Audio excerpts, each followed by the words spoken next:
Super. Donc, je m'appelle Saliou Diallo. Je suis très content d'être avec vous aujourd'hui. Ça me ramène à beaucoup d'années en arrière. Je pense que c'est les troisièmes, hein? C'est bien ça? Oui, Super. oui. Ça me ramène à quelques années en arrière. À l'époque, j'étais en troisième à Bucarest, en Roumanie. Donc je suis le parrain de ADN Carbone Zéro et puis le fondateur de Hiroko. Et c'est avec beaucoup de plaisir que je partage ces moments avec vous. Rapidement, on va y aller avec une petite présentation de la vidéo de Hiroko et ensuite j'irai sur une présentation, disons, personnelle.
Super. Donc,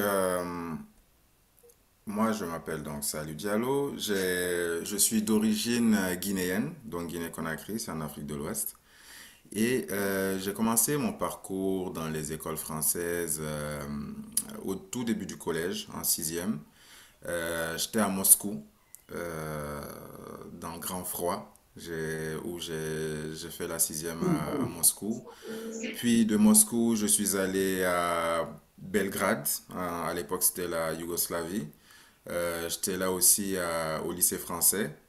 Par contre, on travaillait beaucoup avec le CNED. Je ne sais pas si certains d'entre vous connaissent le CNED. C'est le centre d'enseignement à distance du réseau des écoles françaises. De Moscou, je suis allé à Bucarest pour faire mon bac, ouais, mon brevet plutôt, mon brevet des collèges, parce qu'il y avait des bombardements de l'OTAN sur Belgrade. Puis, retour à Belgrade pour la fin de l'année scolaire suivante et je suis allé retourner à Conakry, mon pays d'origine, où j'ai fait tout le lycée jusqu'en 2002. Donc, à partir de 2002, j'ai quitté Conakry, je suis allé en France parce que je voulais étudier en droit international. Donc, j'étais à la faculté de droit d'Aix-en-Provence de 2002 à 2007.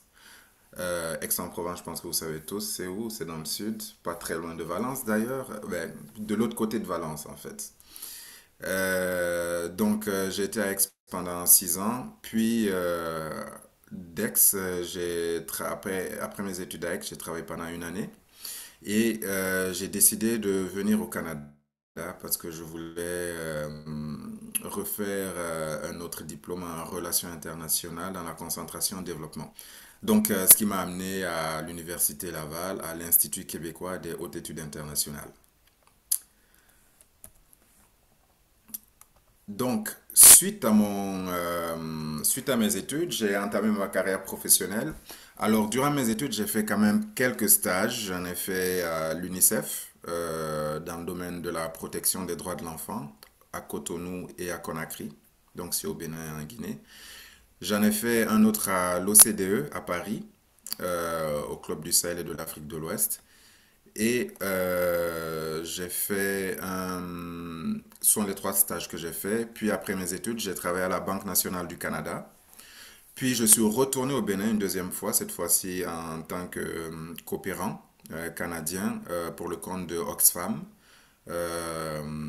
Et de retour au Canada, Banque de développement du Canada et Iroko. Sachant que Iroko, je le faisais en parallèle depuis déjà un beau bout de temps.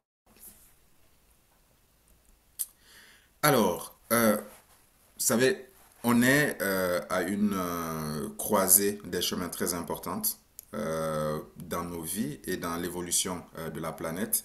Je me souviens, moi, à mon époque, ce sont des sujets dont on ne parlait même pas, ni à l'école et encore moins dans les espaces publics. Les politiciens ne l'évoquaient que très rarement. Et à l'école, c'est quelque chose qui nous paraissait très, très lointain. Et pourtant, ça fait juste 20 ans. 20 ans, c'est passé vite et la situation s'est gravement dégradée. Et je suis vraiment heureux qu'aujourd'hui, dans les écoles, en tout cas dans le réseau des lycées français au monde, qu'on aborde les questions environnementales très tôt avec les élèves. Et c'est important d'autant plus que, il y a beaucoup d'avenir dans les métiers de l'environnement. Euh, Aujourd'hui, tous les secteurs d'activité économique ont des besoins avec des personnes qui ont des spécialités en environnement. Alors, je vais vous citer quelques-unes. Euh, Certains d'entre vous souhaiteraient être ingénieurs. Quand on est ingénieur, on peut opter pour l'ingénierie du bâtiment. Donc là, on peut être ingénieur spécialisé en matériaux durables, donc faire des constructions durables et éco-responsables. On peut, dans le cadre de certaines municipalités, être ingénieur spécialisé en traitement de l'eau. Ça, c'est un métier en environnement ou traitement des déchets. C'est un enjeu, le traitement des déchets avec l'accroissement de la population et la façon dont les déchets sont traités aujourd'hui, le recyclage aussi. Dans les entreprises privées, vous pouvez avoir un responsable en prévention de risques environnementaux. Alors, prévention de risques environnementaux, ça peut être prévenir, s'assurer que les installations d'une usine sont suffisamment respectueuses de l'environnement dans son processus de production. Ça peut être en efficacité énergétique, on en parle de plus en plus. Efficacité énergétique, c'est l'efficacité énergétique des bâtiments et des installations avec les matériaux qu'on choisit pour faire les bâtiments et comment on fait en sorte que le bâtiment ou les installations utilisent le moins d'énergie possible et soient le plus autonomes. Vous avez des personnes qui peuvent être gestionnaires d'espaces naturels. En marketing, de plus en plus, on parle de marketing durable. Donc, ceux qui aiment la publicité, la communication, eh bien, sachez que de plus en plus de consommateurs, plus de 70% dans certains pays, notamment au Québec, veulent faire affaire avec des entreprises qui ont une responsabilité sociale et environnementale. Donc le marketing durable va être très important, la manière dont vous communiquez avec votre clientèle. Aux Nations Unies, il y a plusieurs projets, il y a plusieurs postes, notamment à l'UNEP, donc au Programme des Nations Unies pour l'environnement, au PNUD, au Programme des Nations Unies pour le développement, à la Banque mondiale. Donc il y a des projets en développement durable dont vous mettez en œuvre des projets soit de reforestation, soit d'atténuation des risques climatiques, etc. Et aussi en nouvelles technologies. Aujourd'hui, de plus en plus, on sait que le numérique pollue, on va l'aborder plus tard. Et il y a des façons de développer des sites web aujourd'hui qui vont être moins énergivores. Des façons de développer des applications mobiles qui vont être moins énergivores. Parce que vous savez que les applications mobiles et les sites web et les vidéos émettent énormément de CO2 à cause de l'énergie tirée des data centers. Donc, comme vous le voyez, tous les secteurs d'activité futurs vont être irrigués par l'environnement. J'ai oublié de vous parler de ça, mais le droit international d'environnement, c'est déjà enseigné. Donc, on va avoir des juristes en environnement. Il y a certains pays, dont les Pays-Bas, dont la Hollande, qui ont déjà été condamnés pour ne pas faire suffisamment en faveur de l'environnement. Donc, ça prend des avocats spécialisés en droit de l'environnement, ça prend des juges. Donc, tout ça pour vous dire que vous avez le choix dans l'avenir d'opter pour des métiers qui vont être en mesure de faire la différence pour vous, mais aussi pour la planète. Alors, je vais vous laisser la parole. J'aimerais en savoir un peu plus sur les spécificités climatiques à Valence. Je suis allé faire quelques recherches hier, mais j'aimerais l'entendre par vos propres mots. Je sais que vous avez deux beaux projets que vous avez préparés. Donc, je vais vous laisser la parole.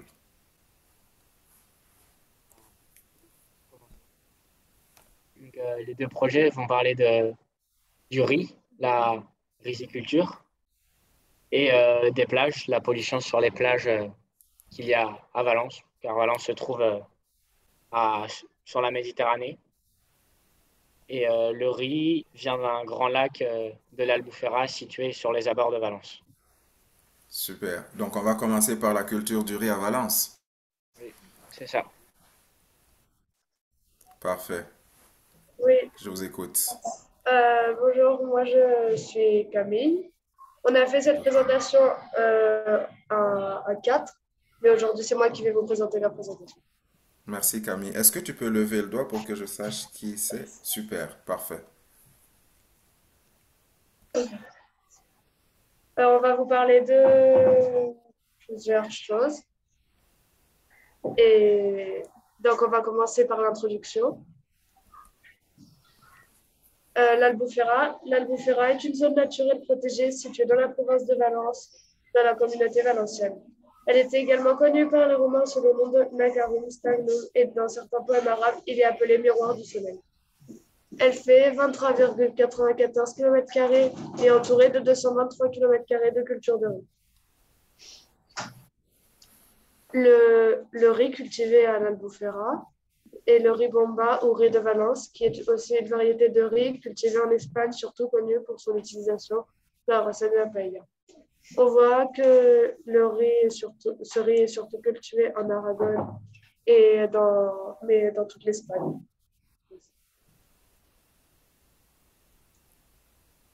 Ça, c'est le riz qui est ramassé à l'Albufera et qui est utilisé pour la paella. Est-ce que c'est plusieurs entreprises qui le produisent ou c'est une seule? Je crois Il y a plusieurs. plusieurs producteurs? Oui, il y a plusieurs producteurs, mais ça, c'en est un. Euh, à la fin des récoltes, la paille extraite du riz est brûlée. Pour en faire quoi? Bah, parce que comme ils ne savent pas quoi en faire, ils la brûlent, comme ça ils s'en débarrassent. Ok. Comment recycler la paille du riz pour éviter de polluer en la brûlant? On a pensé à plusieurs solutions, comme la recycler et l'utiliser pour réparer les ateliers des artisans, ou alors s'en servir pour fabriquer des produits isolants, produire moins de riz qu'actuellement, ou l'utiliser comme engrais naturel dans des composts ou dans des champs. D'accord. S'en servir pour faire des produits isolants. La paille du riz peut être recyclée en isolant. Cette paille, les agriculteurs sont obligés de la brûler, car il est impossible de la recycler. Elle est trop dure pour nourrir le bétail. Dans une cheminée, elle encrasse les conduits. Et chaque année, la brûler le pollue.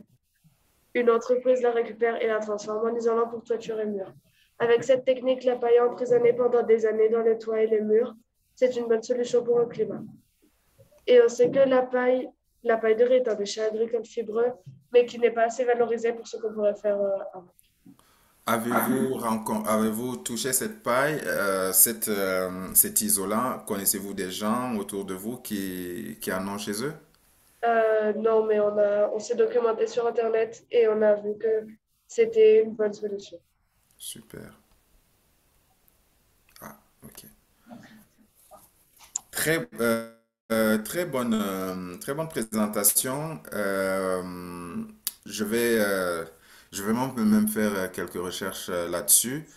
Vous, quels sont les enseignements que vous tirez de cette recherche que vous avez faite justement sur la transformation d'un produit qu'on pensait irrécupérable vers un produit qui à la fois peut être commercialisable, donc sur le plan économique, on peut créer des emplois, générer des revenus, mais aussi et surtout que ça soit un produit qui puisse servir l'environnement, parce que quand on isole, on consomme moins d'énergie. C'est ce que je vous ai parlé, c'est de ce dont je vous parlais tout à l'heure avec l'efficacité énergétique des bâtiments. Donc, qu'est-ce que ça vous inspire, le fait d'utiliser, de prendre quelque chose qui était considéré comme inutile et en faire un produit, disons, utile?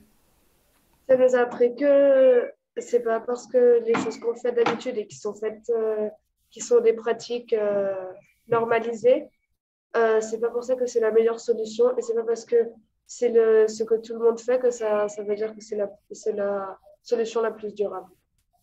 Exactement. Donc, ça veut dire qu'il faut oser sortir des sentiers battus.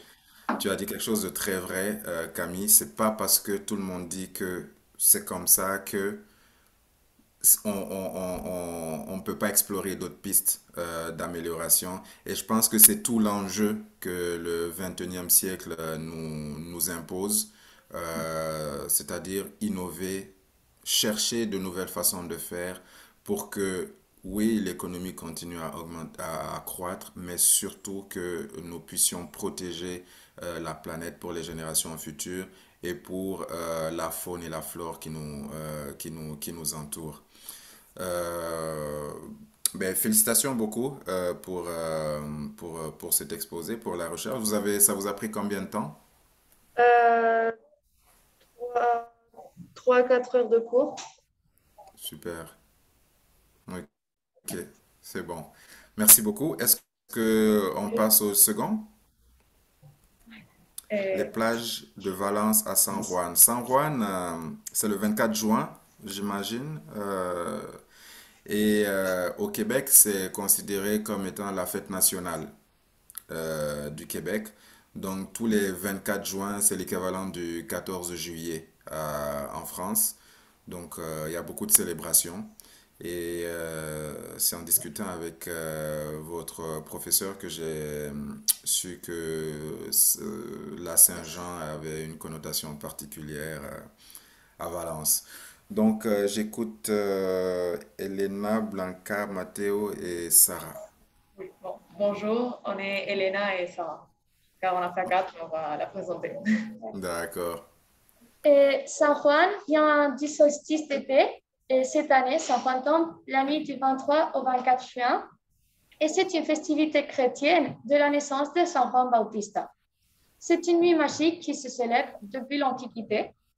Et des feux de camp sont allumés à côté de la mer. Et, et des groupes d'amis se réunissent pour manger, réaliser des rituels, demander des souhaits, chanter et danser. Mais même si cette nuit est très divertissante, cela pollue beaucoup. On a mis une... Bueno, Là, vous pouvez voir toutes les plages de la communauté valencienne oui. où San Juan est célébré. Et les océans et la vie marine sont en grave danger. Et à cause de la pêche industrielle, les microplastiques qui sont dans les outils de ménage que nous utilisons tous les jours et l'utilisation massive du plastique et après la fête de San Juan. Et cela pollue nos eaux et avec des déchets qui ravagent la vie marine, provoquant la disparition des poissons, des algues et la mort progressive des coraux dans les principaux récifs du monde.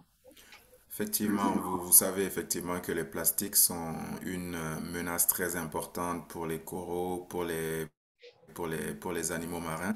Est-ce que à l'occasion de cette fête-là, la ville de Valence met un peu des poubelles sur les plages, il y a un système de récupération des déchets? Est-ce que c'est juste l'incivisme aussi des gens qui fait qu'on se retrouve avec autant de déchets selon vous?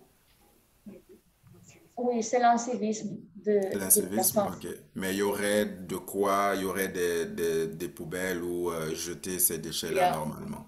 il y a des Oui, poubelles, oui, oui. Oui, Mais d'accord. avec tous les fêtes, les gens jettent les plastiques partout. partout. Donc ça veut dire qu'il y a encore du travail de sensibilisation à faire avec les gens. Mettons, avant la Saint-Jean, communiquer. Peut-être que la mairie le fait déjà, mais communiquer, avoir plusieurs affiches pour justement sensibiliser les gens à ne pas se débarrasser de leurs déchets à la plage et dans les eaux. Oui. Oui. Et la pollution à Valence, une étude révèle 50 microplastiques pour chaque kilo de sable dans la plage de Salaire. Les plages valenciennes ne sont pas loin de cette réalité planétaire. Le 95 des déchets marins de la zone de Vessar et Salaire dans le parc naturel de la Bouffera de Valence sont des déchets plastiques. Et maintenant, à cause de la pandémie, on retrouve aussi beaucoup de déchets hygiéniques et médicaux. comme des bâtons d'oreilles ou des applicateurs de tampons. Mais ce que nous trouvons le plus, ce sont des masques dans le sable et dans la mer. Effectivement, souvenez-vous, lorsque la pandémie de la Covid est arrivée, on a eu un stop pendant quelques semaines, les 2 premiers mois. On a eu très peu de déplacements en voiture, en avion. On a même des animaux qui ont recommencé à revenir en ville. Il y a des plantes qui ont poussé là où elles ne, commencé à pousser là où on ne s'y attendait pas. Et on a tous pensé que ben, ce stop-là était bon pour l'environnement. C'était une très courte période et malheureusement, le côté pervers de ça, c'est que premièrement, on a arrêté de parler d'environnement. On a beaucoup focusé le message sur la pandémie, la COVID.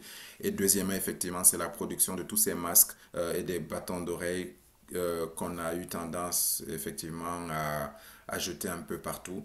Et je pense que de manière cohérente, on aurait peut-être après la première année plus développé des produits tels que des masques biodégradables qu'on aurait commercialisés. Donc, ça fait partie des voies qu'on aurait pu choisir à ce moment-là.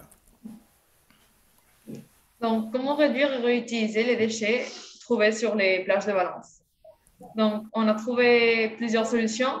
Et la première, c'est avec les déchets, faire des sculptures, donc faire une sorte d'exposition artistique faite à partir des déchets trouvés.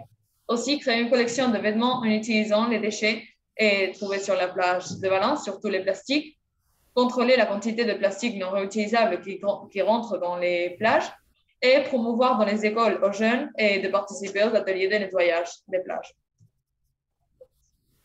J'aime beaucoup vos 4 solutions et je suis certain que la deuxième et la quatrième ont, ont de quoi être mises en œuvre parce que c'est des solutions qui sont très durables. C'est pas quelque chose de ponctuel. Et vous faites une collection de vêtements en utilisant des déchets de la plage, Oui, comme le c'est celle plastique. on va expliquer maintenant. Ah, parfait. Donc, on a choisi l'idée des vêtements et on a créé un projet qui s'appelle Habitants en bleu. Donc, l'idée est de créer une collection de vêtements responsables avec les océans et les plages que nous profitons tous. Cette collection cherchera le confort et le style en même temps, tout en restant responsable, car nous sommes convaincus que le style n'est pas en contradiction avec l'environnement.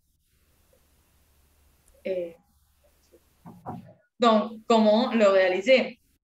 Comme j'ai déjà dit, notre projet est de créer une collection avec des matières 100% recyclables. Donc, le premier pas serait de choisir et de recueillir tous les plastiques qu'on trouve sur les plages et d'autres choses aussi utilisables comme le fil de pêche qu'il y a beaucoup sur les plages. Et avec ce filet de pêche abandonné, on peut créer un tissu de nylon recyclé. Et surtout, avec des bouteilles de plastique, on peut faire un polyester recyclé. Et avec une bouteille de 2,5 litres, on peut obtenir 1 mètre de toile. Donc, c'est beaucoup. Et après, on devrait faire le procès de changement de bouteille au filament textile que je vais expliquer très rapidement. Donc, premièrement, on déshydrate le plastique et on le coupe en très petits morceaux. Puis, on le fond et on le filtre pour enlever toutes les imperfections. Et finalement, grâce à une machine, on obtient les filaments 100% recyclés. Et après, c'est la fabrication des vêtements, le design et tout ça. Donc, Qui va faire ça? Bon, l'idée en général, c'est créer. On Nous, on peut pas le faire. on se revoit dans 5 ans et on Oui, voit ce que ça en est. l'idée, c'est de créer une entreprise qui le fasse. Et aussi, on utilise, parce qu'avec les bouteilles, on ne peut pas créer des vêtements. Donc, c'est 50% des tissus recyclés avec les bouteilles et un autre 50% de coton recyclé. Oui, oui. Mais ça, on peut pas le créer nous, maintenant. Donc, cela a beaucoup de bénéfices, sans parler des bénéfices économiques. Et l'utilisation des ressources naturelles non renouvelables est évitée et la consommation d'énergie est réduite aussi. Donc, en consommant moins d'énergie fossile, la quantité de CO2 dans l'atmosphère est réduite et l'effet de serre aussi. Donc, par exemple, pour créer un pull, et pour chaque pull, on aura besoin environ de 26 bouteilles de 0,6 litres. Et cela réduirait d'environ 15 kg d'émissions de CO2 et on économiserait aussi 10 litres d'eau de sa production. Donc, non seulement le nombre de plastique à l'origine est réduit, mais aussi les plages sont plus, sont plus propres aussi. Et ça, C'est bon. C'est très bien aussi comme, comme projet de recherche. Comme je disais, dans 5 ans, on se revoit et j'espère qu'on aura nos premiers pulls de San Juan à Valence. oui, oui, oui, Mais je pense que c'est vous une avez très idée. bien... Pardon? Et c'est une idée très possible parce que, bon, et on est intéressé, moi j'ai étudié du marketing et aussi on est intéressé sur la mode. Donc c'est très possible qu'on le fasse. Parfait. Donc, voyez-vous, vous tenez là quelque chose qui peut être très concret et qui peut faire la différence pour vous et pour les gens et pour l'environnement. Et je pense que c'est les trois angles qu'il faut aller chercher dans ce cas de figure-là. Moi, je souhaite vraiment que vous poussiez là-dedans, que vous preniez peut-être pendant les vacances, faire un petit canevas de modèle d'affaires pour votre projet. Puis je suis sûr que vous allez avoir les aides nécessaires pour le mettre en œuvre. En tout cas, c'est quelque chose de viable euh, en tant que projet. J'ai beaucoup aimé les deux initiatives. Vous avez identifié les défis, les deux groupes, euh, et vous avez trouvé les solutions qui permettent soit de mitiger ou d'aliéner ces défis-là. Et ce qui est important, c'est que vous trouvez des solutions qui sont durables pour l'environnement, qui peuvent être durables économiquement. Donc, je pense ça, c'est très important d'être en mesure d'allier ces différents éléments. Donc, encore félicitations. Merci. Tout à l'heure, je vous parlais de la pollution numérique. Un truc rapide.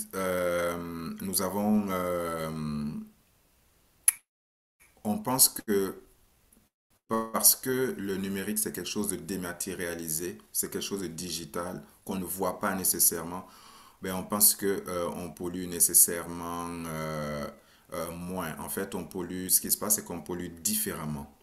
On prend une télévision, on a tous des télés, souvent plus qu'une, mais une télévision, ben, c'est l'équivalent de 2,5 tonnes de matières premières qu'on extrait pour fabriquer une télévision. C'est beaucoup. Et ces matières premières, on ne les extrait pas toujours dans les pays où les télévisions sont fabriquées, donc en Amérique du Nord, au Mexique ou en Asie, donc Chine, Vietnam. Souvent, ça vient de contrées un peu plus lointaines, notamment l'Afrique.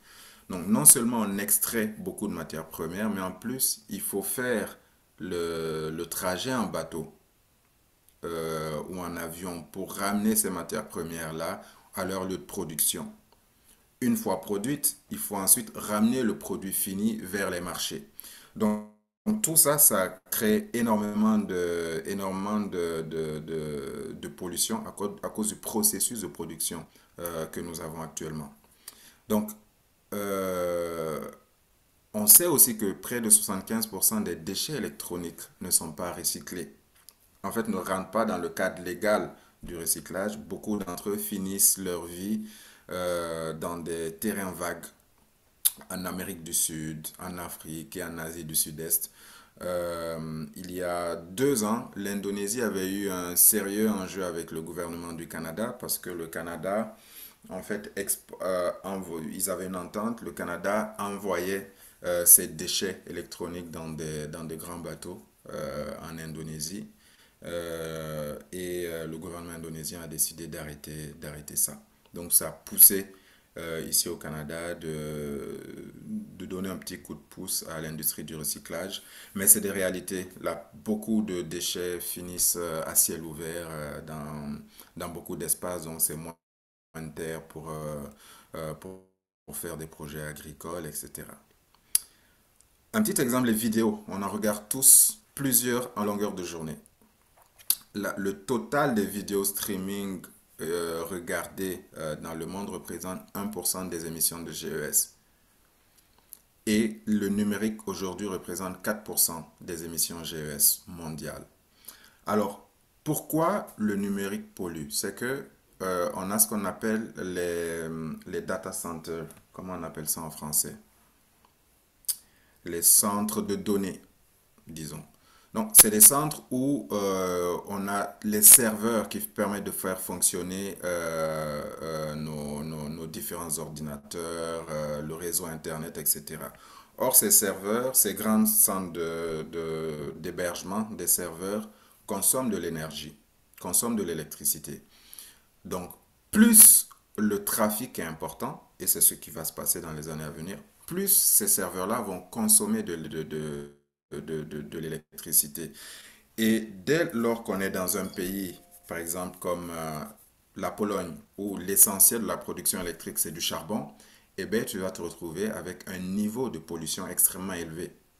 Si tu as un data center au Québec, par exemple, au Québec, pour l'instant, on a la chance que quasiment 100% de la production électrique c'est de l'hydroélectricité. Donc, c'est des barrages, ça pollue peu parce que c'est une province où il y a énormément d'eau.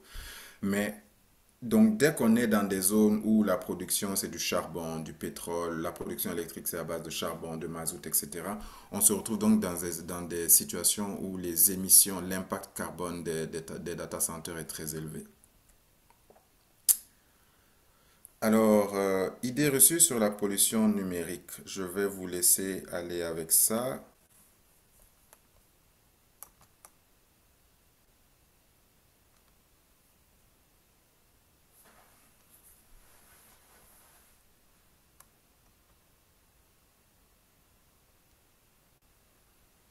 Ah, ok, il faut que je me connecte, hein, c'est ça, Christophe? Salut, tu peux le faire en tant qu'invité aussi. Tu peux revenir et pas avoir besoin de te connecter. Cliquez sur connecter en tant qu'invité.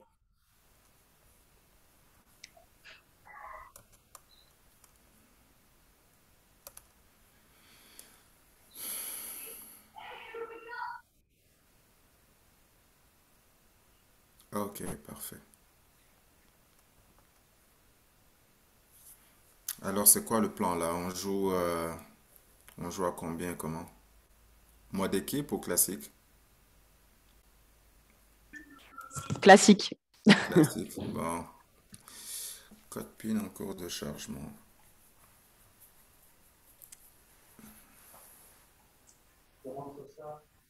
Alors, les élèves, il faut que vous connectiez avec votre téléphone sur Kahoot et que vous rentriez le code PIN qui s'affiche à l'écran.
C'est bon pour tout le monde?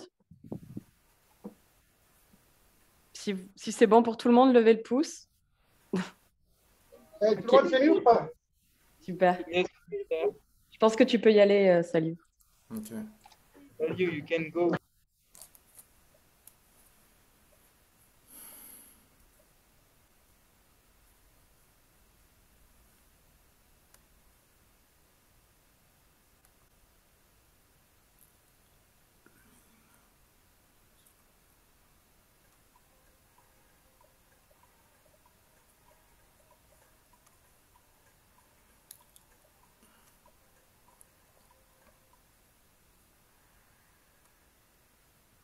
Ah, il y a quand même quelqu'un qui a mis peu d'impact. Peut-être que tu peux lire les questions, ce sera plus si jamais. Ouais, Ah, d'accord, ok. ouais.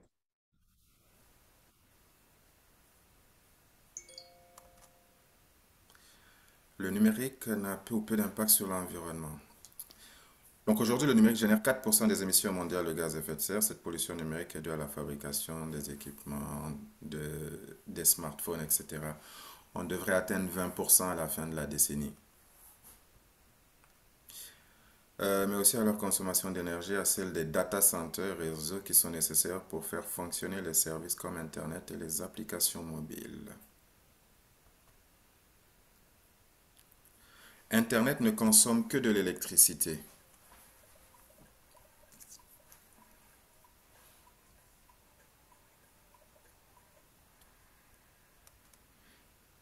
Bon, on va aller voir.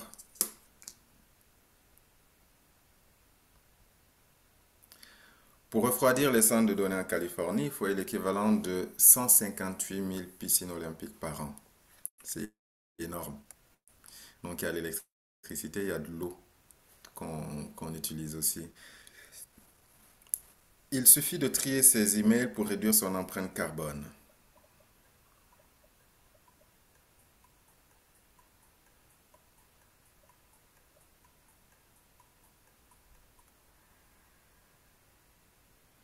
Alors on a 8 vrais, 4 faux. On va voir ce que ça nous donne. Alors, belle remontée de Chloé, hein?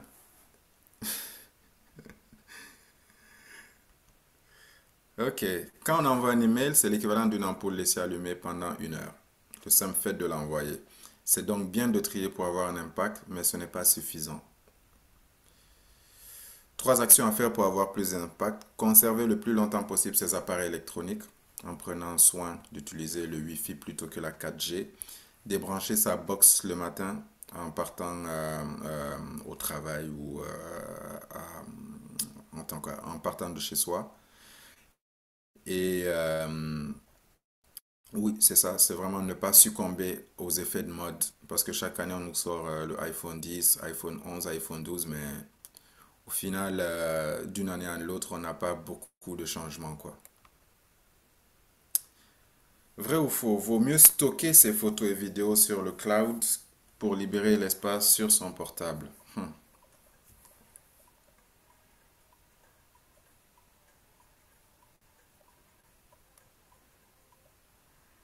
Ah, parfait. Ah, Chloé est rendue première. À chaque stockage et chaque consultation sur le cloud, vos données voyagent et font aller-retour entre différents utilisateurs et serveurs. Donc cela génère de la pollution numérique.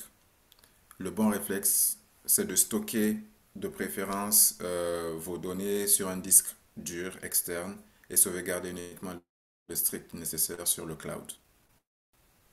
Donc le bon vieux disque dur ou clé USB a encore de beaux jours devant lui.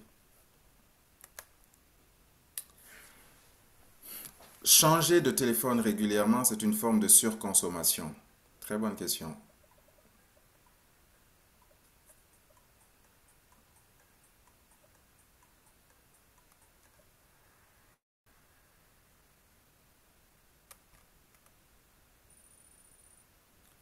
Noïlan, bravo. Alors, Entre les promotions et les sorties régulières de nouveaux modèles, toujours plus performants, on est incité à changer de smartphone en moyenne tous les 2 ans. Et souvent alors même que notre ancien téléphone fonctionne. Tous les 2 ans même, c'est gentil. Certains, on le fait de plus en plus chaque année. Les appareils numériques consomment beaucoup d'énergie.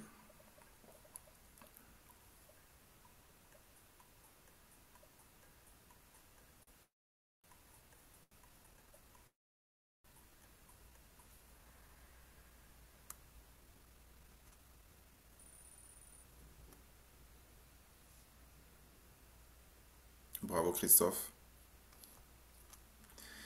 À la maison, les appareils numériques consomment de plus en plus d'électricité et pour cause, on les laisse allumer ou en veille en permanence. Ça, c'est vrai.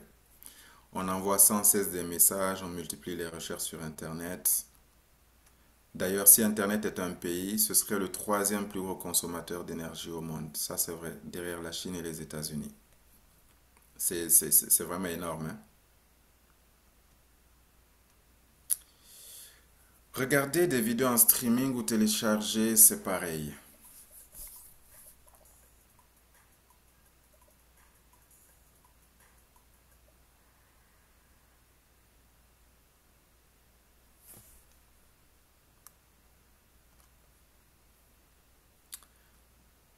Pour la planète, ce n'est pas la même chose. Visionner des vidéos en ligne consomme plus d'énergie que de les télécharger,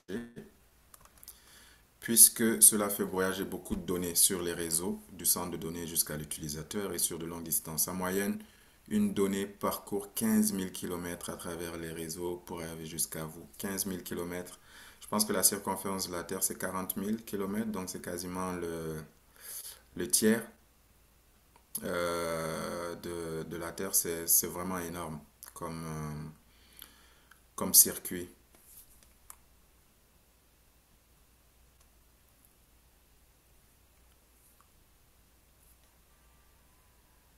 Bravo, Camille. Oh, est-ce que tu peux lever le pouce, Noélian?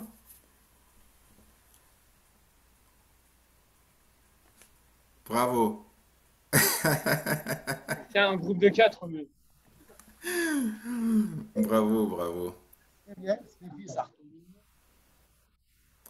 Donc là, je peux sortir de là, hein?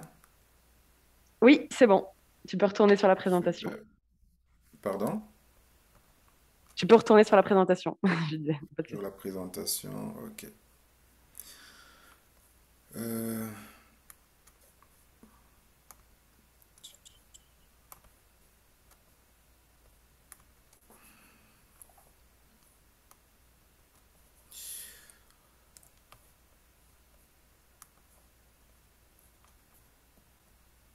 ok, donc est-ce que vous voyez bien mon écran?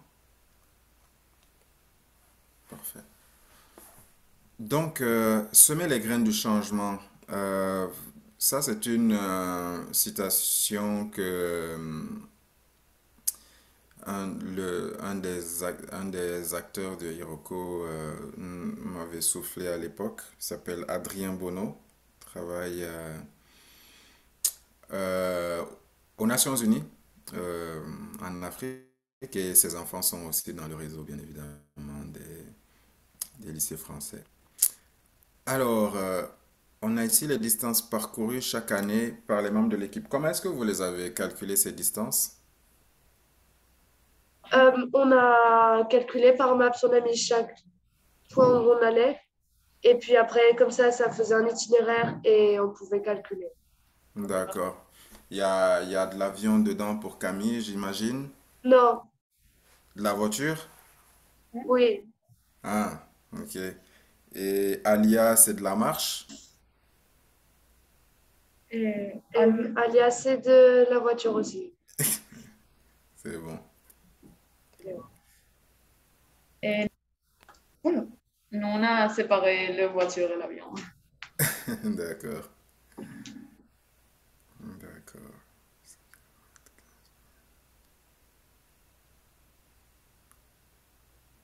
Super. Parfait. Mais, mais écoutez, si je reviens ici, vous savez, le discours sur le climat est très culpabilisant. Et tu ne peux pas obtenir le changement en mettant uniquement la pression sur les gens. Je pense qu'il faut inciter les gens, de par leur bon vouloir, à poser des actes qui font la différence. Il faut encourager les gens, faire du renforcement positif. Donc, on ne dit pas qu'il ne faille pas se déplacer, qu'il ne faille pas voyager, qu'il ne faille pas se faire plaisir, mais il faut le faire avec raison. Il faut utiliser ces appareils électroniques avec raison. Il faut consommer de manière responsable. Moi, c'est le petit conseil que je vous donne aujourd'hui. Dans tout ce que vous ferez dans la vie, posez-vous la question, est-ce que c'est bon pour moi, c'est bon pour l'environnement, c'est bon pour les autres? Et allez-y à la ligne médiane de ces trois questions-là. Alors, vous êtes tous et toutes des ambassadeurs et des ambassadrices, hein. J'ai beaucoup apprécié les deux travaux que vous avez faits. Vous avez fait ressortir des enjeux importants, mais surtout des solutions qui peuvent être durables. Donc ça, je vous félicite pour ça. Et puis, partagez la belle parole. Il y a de beaux métiers qui vous attendent dans l'avenir, dans le domaine de l'environnement et dans tous les secteurs que vous allez choisir, vous allez être en mesure de faire une différence pour l'environnement. Donc, moi, je vous remercie. S'il y a des questions, on va les prendre rapidement. Oui, juste, monsieur. Est-ce que vous pourriez nous remontrer la vidéo pour se connecter à l'application, s'il vous plaît, Oui. pour l'utiliser du coup? Ah, oui.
Est-ce que c'est correct? Vous avez aussi sur le site web, sur la page Hiroko App, une vidéo de 2 minutes 50 qui est un peu plus détaillée, qui vous explique comment utiliser l'application. Et puis, sachez simplement que l'application, c'est un moyen. Là-dessus, vous pouvez, oui, calculer votre empreinte, oui, vous pouvez planter des arbres, vous pouvez en offrir à d'autres utilisateurs, offrir des arbres en cadeau. Vous pouvez commencer à avoir une communauté. Nous, on travaille pour justement développer des fonctionnalités plus ludiques pour faire en sorte que les gens restent sur l'application et puis partagent des astuces en environnement, justement. Donc, c'est vraiment un moyen pour vous de faire la différence. Mais on avait une question. Oui. À partir de combien de kilomètres il y a un arbre qui est planté? Ou combien de mètres En fait, un arbre séquestre à peu près 0,5 tonnes de CO2 dans le modèle, dans notre modèle. Ça équivaut à peu près, je vous dirais, en voiture, c'est à peu près 600-700 km par là.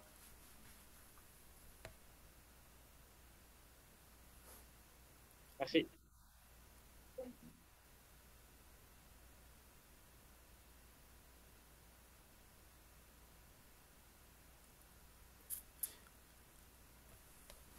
Et du Et coup, oui, actuellement, quel est votre métier à vous? moi je travaille, j'ai beaucoup travaillé dans la banque et en développement international et notamment à la Banque de développement du Canada et maintenant je suis sur Iroko. Donc, seulement sur Iroko. Oui.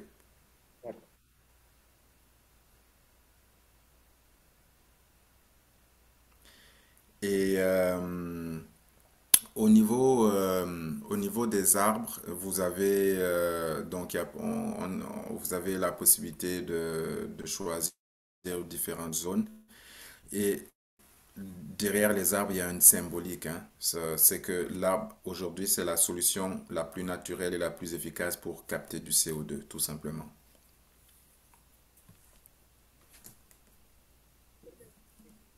Vous nous conseillerez où de faire nos études supérieures? Pardon? Vous nous conseillerez de faire nos études supérieures où? Un parcours, Dans quel pays? Oui. Honnêtement, je pense que le monde euh, se globalisant de plus en plus, on va atteindre des niveaux une élévation de niveau dans certains pays et un ajustement. Honnêtement, j'ai eu beaucoup de plaisir à étudier en France. J'ai constaté qu'il y avait une grande différence au Canada et en Amérique du Nord parce que ici, c'est beaucoup plus pratique. Par contre, en France, tu réfléchis plus. Donc, tu as cette autonomie intellectuelle, alors qu'ici, on te forme pour faire tel boulot et puis tu sors de l'université, tu sais le faire. Donc, c'est des visions différentes de l'enseignement. Moi, je vous dirais, déjà, allez-y dans un endroit où vous vous sentez bien. Je pense que l'environnement, le cadre est essentiel. Mais je pourrais pas vous dire venez étudier au Canada ou aller étudier en Espagne ou en France. Ça dépend vraiment de la filière. Il y a des pays qui sont très bien dans certaines filières. Donc ça dépend vraiment du secteur que vous souhaitez embrasser.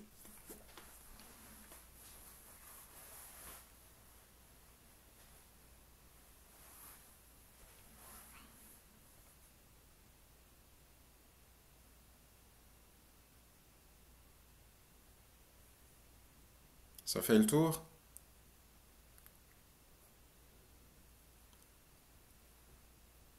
Et une deuxième question, ça vous a apporté quoi d'avoir fait vos études dans le réseau AEFE? Pardon? Ça vous a apporté quoi de faire vos études dans les réseaux AEFE? Écoutez, déjà, c'est l'ouverture d'esprit, quoi. Tous les jours, tu vas à l'école, tu as un grec à côté de toi, tu as un portugais, tu as un togolais. On a cette chance-là, en fait, de non seulement de ne pas vivre dans notre pays, mais d'être dans un autre pays et d'avoir plusieurs nationalités autour de soi. Ça amène à une ouverture sur le monde, ça amène à la tolérance, ça amène à mieux comprendre les enjeux du monde. Ça te permet d'avoir une plus grande culture générale. Et ça, c'est des choses qui façonnent et qui font la différence dans une vie. Il y a des choses que je n'aurais certainement pas fait, pour lesquelles je n'aurais certainement pas eu d'intérêt si j'avais pas été dans le réseau. Et voyez-vous, quand en cinquième, tu es en classe avec Costas, qui est grec et que 20 ans après, il est rendu fonctionnaire au ministère des Affaires étrangères à Athènes, ben, c'est aussi un réseau qu'on se bâtit, mine de rien. Donc, je trouve que c'est très, très important. C'est super valorisant intellectuellement, culturellement, et puis c'est un réseau qu'on se bâtit pour le futur.